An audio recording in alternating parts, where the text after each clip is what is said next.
नमस्कार। मैं सक्षम द्विवेदी। मैं आज आपको अपने परिवार की सत्यता से अवगत कराना चाहता हूँ। जो जहाँ पे दशकों से विवाद चल रहा है, दशकों से आत्महत्याओं का प्रयास होता हुआ है, लोग लापता हो गए हैं, किसी की मृत्यु हो गई है, तो मैं इसकी सत्यता आज उजागर करना चाहता हूँ। मेरे पिता श्री चंद्रशील द्विवेदी बेहद गैर जिम्मेदार और लापरवाह व्यक्ति हैं।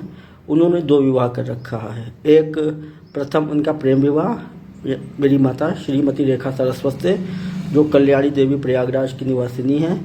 द्वितीय विवाह श्रीमती रेखा शुक्ला से, जो कि उरई के अड्डा मंदिर के पास रहती हैं, जालौन में। तो इनके इस रवैये के चलते, इनके लापरवाही और गैर जिम्मेदार रवैये के चलते हमारा जो सबसे बड़ा भाई था सत्यम, वो कुपोषण का शिकार हो गया और उसकी मृत्यु हो गई। इसके उपरांत सिर्फ मेरे बाबा जब तक जीवित थे, डॉक्टर रामशंकर द्विवेदी, सारे बच्चों का पालन पोषण उनके कारण हो सका।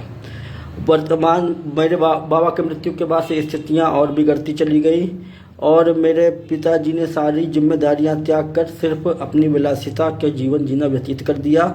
मेरे पिताजी के पास 3 अचल संपत्ति है।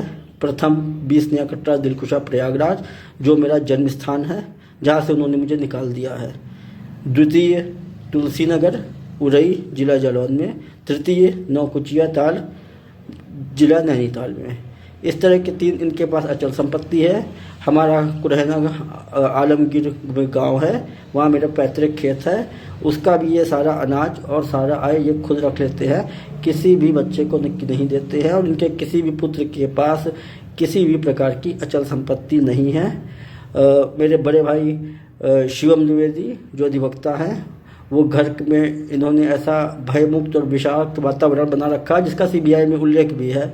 वो वहाँ छोड़ के खुद किराए पे रहने को मजबूर हैं। इन्होंने पूरा 20 नया कटरा दिलकुशा, जो मेरा जन्म स्थान है, प्रियम द्विवेदी को दे रखा है। प्रियम द्विवेदी मध्य प्रदेश में रहता है, वो मध्य प्रदेश में लेक्चरर है और उसका ससुराल मेरे घर में रहता है। उसका ससुराल का मेरे घर में कब्जा है। उसके ससुराल के कई लोग अपराध में लिप्त हैं, उनके खिलाफ आपराधिक मुकदमे दर्ज हैं। अपहरण, लूट, फर्जी पुलिस बन के लूट करना, 420 करना, इस प्रकार के मुकदमे उनके ऊपर दर्ज हैं। और अभी हाल ही में उनके ऊपर एक आत्महत्या को उकसाने का मुकदमा भी दर्ज हुआ, जो कि उनकी एक दारागंज में विवाह हुआ था वहाँ पर। इस तरह से मेरे पिताजी ने स्वयं मुझको मेरे जन्म स्थान से हटाकर वहाँ पर ससुराल वालों का कब्जा करा के रखा है और वो उनके पूरे नियंत्रण में है। तो इसी क्रम में एक मेरा छोटा भाई रक्षम द्विवेदी भी मेरा एक छोटा भाई लापता हो चुका है। उसमें सीबीआई की जांच हुई और सीबीआई की जांच ने साफ साफ बताया कि मेरे पिताजी के 2 विवाह के चलते और घर के विषाक्त वातावरण के चलते वो घर छोड़कर चला गया है। और आज की स्थितियां घर की इतनी तनावपूर्ण हैं क्योंकि इन्होंने मुझको और मेरे छोटे भाई रक्षम को घर से निकाल दिया है।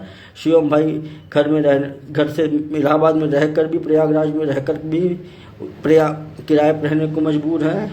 सारे पुत्र अपना जीवन निर्वहन अपने तरीके से कर रहे हैं। ये किसी भी प्रकार से सहयोग की बात छोड़िए, उसको शोषण और मानसिक यातना देने का प्रयास करते हैं। मेरा स्वयं का डिप्रेशन में पीड़ित हूँ। मेरा डिप्रेशन का अभी इलाज चल रहा है और मैं काफ़ी परेशान हूँ। मुझको लगता है कि ऐसी स्थिति में जब ये अपने सगे जनों के, अपनी दोनों पत्नियों, अपनी संतानों के प्रति सद्भावनापूर्ण व्यवहार नहीं करते और समान व्यवहार नहीं करते, तो ऐसे में कोई और भी अप्रिय घटना हो सकती है, क्योंकि बहुत सी अप्रिय घटनाएं हमारे घर में हो चुकी हैं। तो इसके पूरे के पूरे जिम्मेदार मेरे पिता श्री चंद्रशील द्विवेदी जी होंगे। ये मैं आपसे कहना चाहता हूँ। नमस्कार।